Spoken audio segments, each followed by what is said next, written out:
Hey FlossTube, it's Paula. Welcome back to my channel, Stitching in High Heels. This is a place where we talk about our love of cross stitch and crafting and throw in a few life updates in general. If you're new, I'm glad you stopped by. I hope you like what you see, and I hope you'll consider subscribing and coming back for another visit. If you're already one of my regular viewers, welcome. Thank you. I'm so happy to see you here, and hope that you enjoy yeah, words are hard today.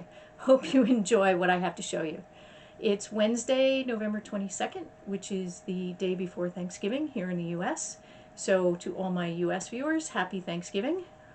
I hope you have the kind of holiday that you enjoy most. We'll be getting together with family here, like we usually do. My aunt hosts, so it'll be a time of way too much food, way too much good food, and visiting. We have some family coming in from out of town, so that's kind of exciting.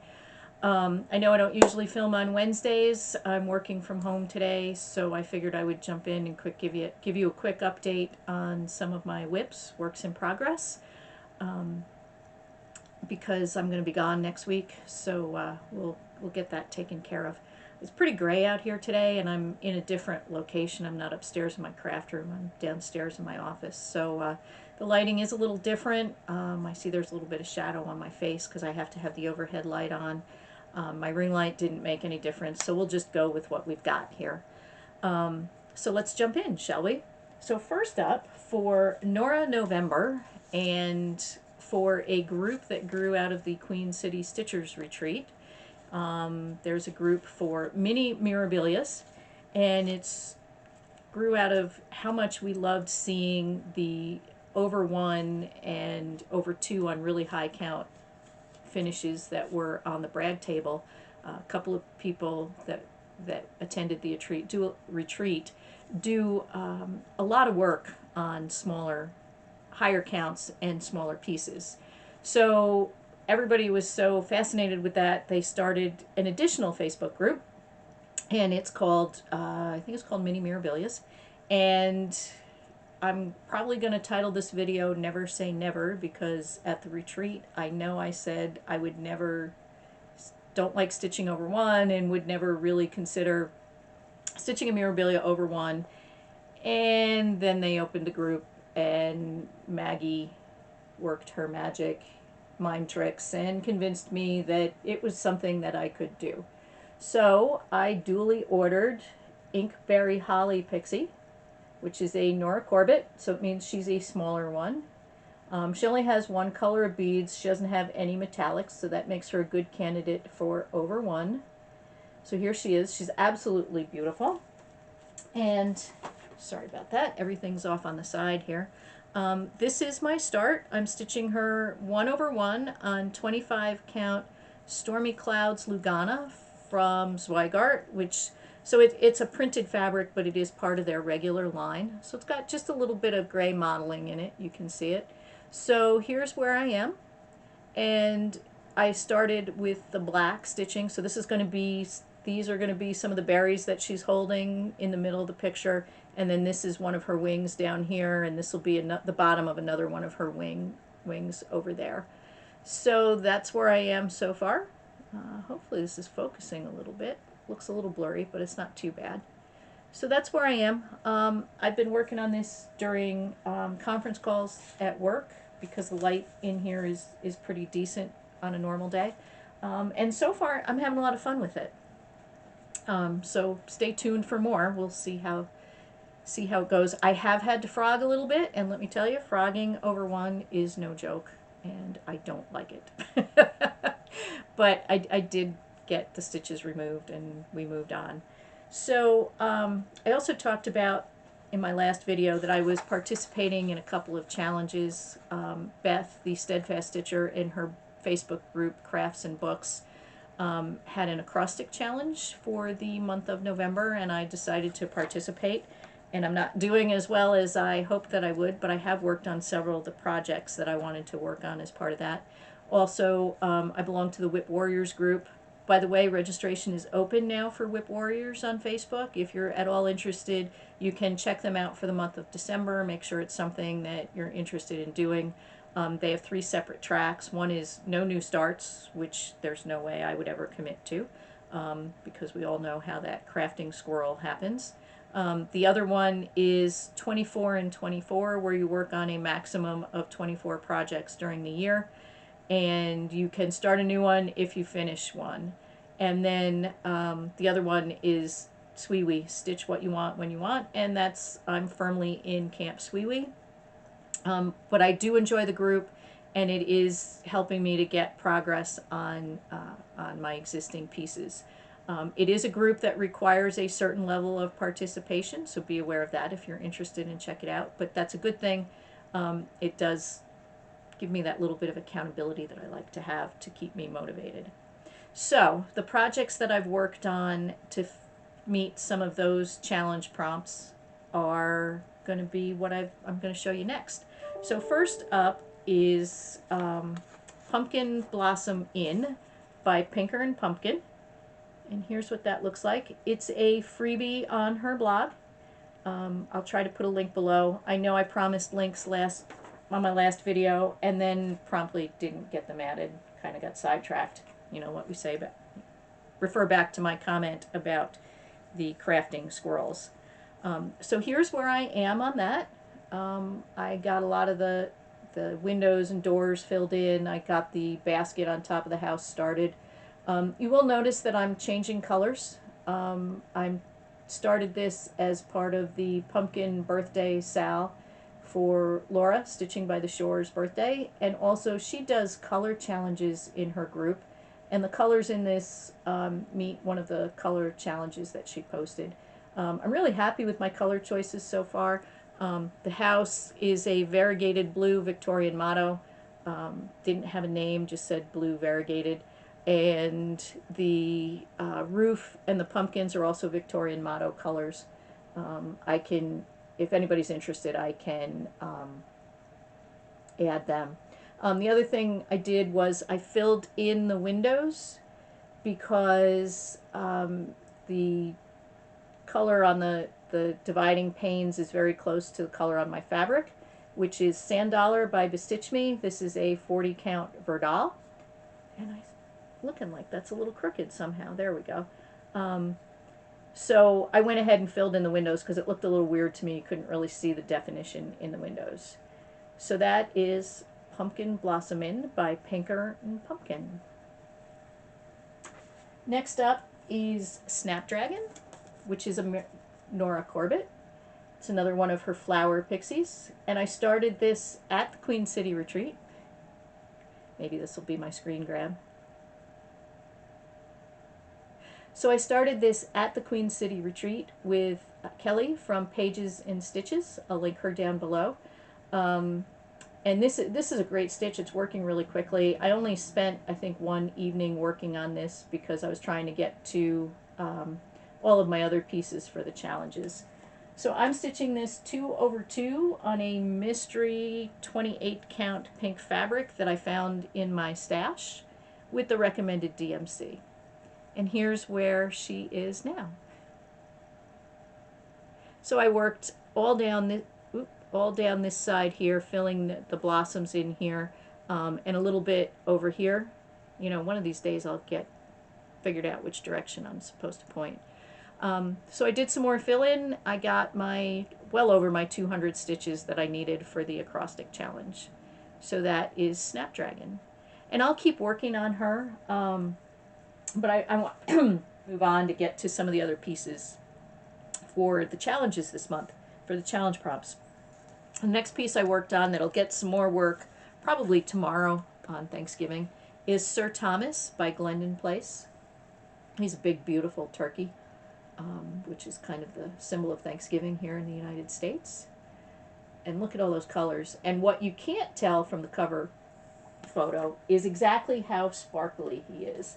I'm stitching this on 28 count China Pearl Jovelin, which is the recommended fabric, and I'm using all the required or suggested threads, which are Sullivan's for the plain floss, and there's a bunch of Rainbow Gallery flosses, and I hope you can see how sparkly he is.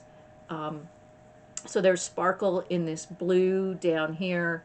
The lighter gray is all Petite Treasure braid.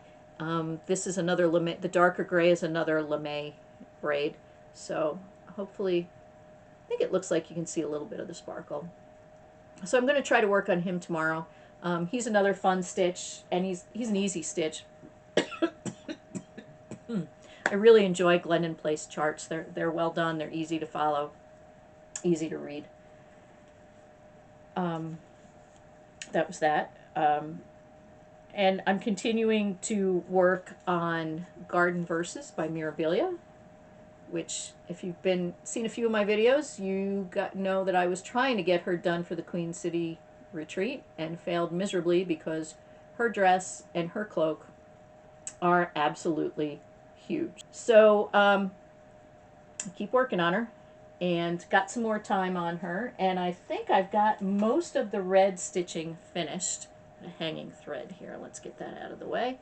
I got most of the red colors finished, and I started on the rest of the purple up in here. So there's going to be a big gathering of purple fabric here, a gathering of purple fabric in here, and then we move up. And once I get up here, so I don't know, you can't quite see it, her arm is up here, and then I'm almost done with the biggest parts of her dress, which is kind of exciting. I don't know that I'll get her done by the end of the year, but hopefully early next year I'll have her finished. I'm stitching this 2/2 on 32 count mushroom Lagana. I've had her kitted up for years, and started her when the retreat was announced.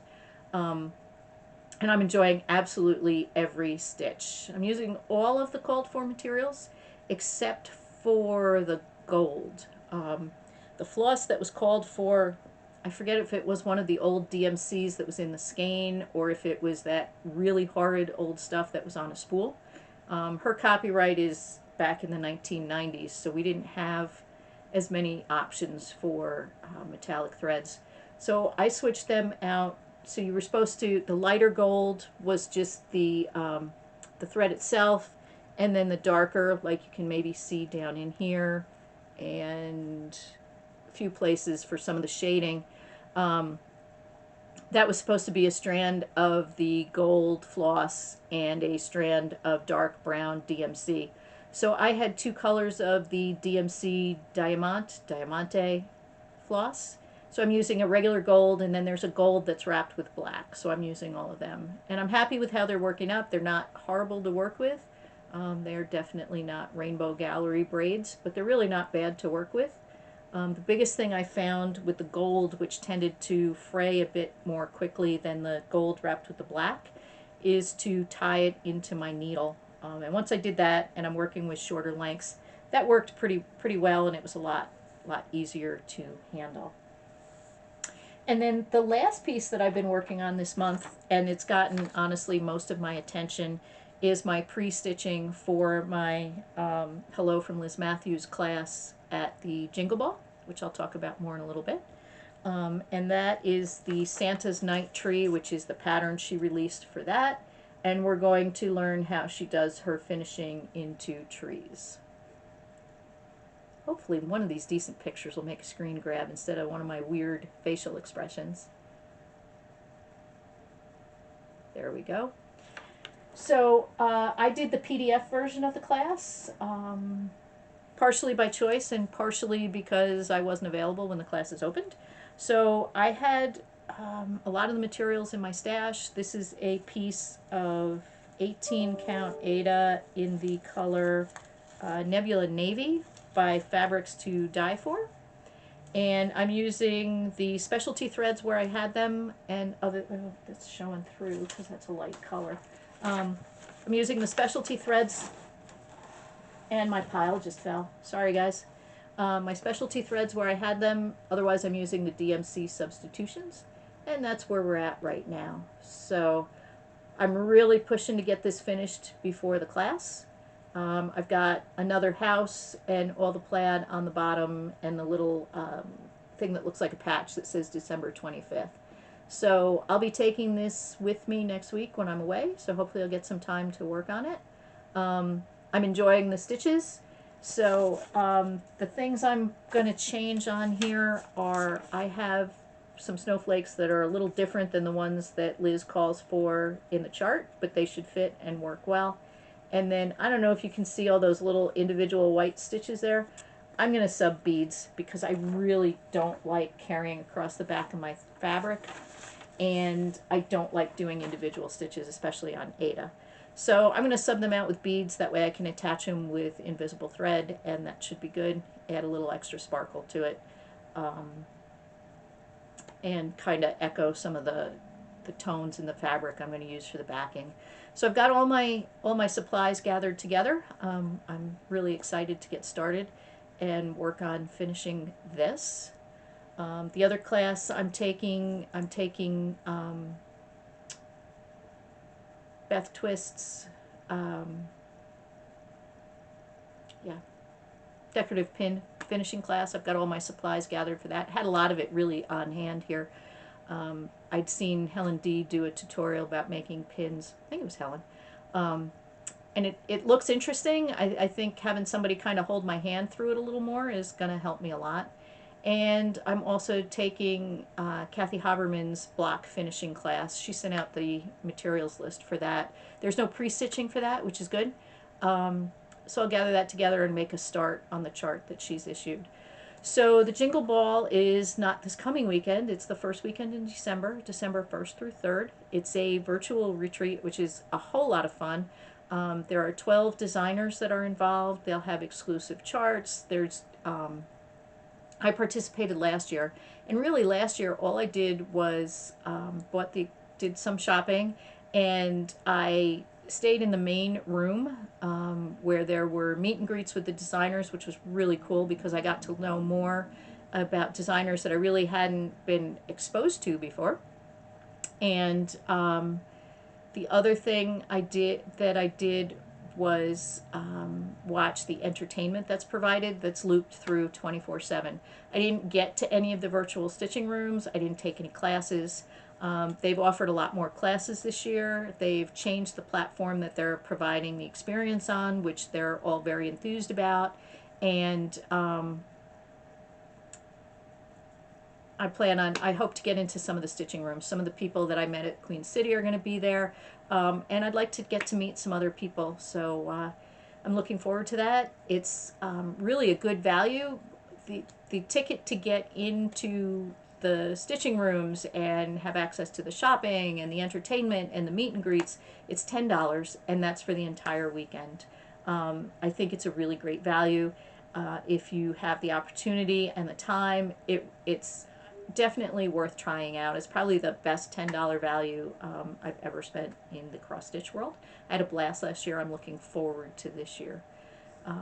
So that's pretty much it for me. Plans, I'm going to finish up the Santa's Night tree, work some more on Sir Thomas. I don't know if I'm going to complete all of the prompts for either the categories in Whip Warriors or the Thankful in Beth the Steadfast Stitchers group, but I've had fun working towards them.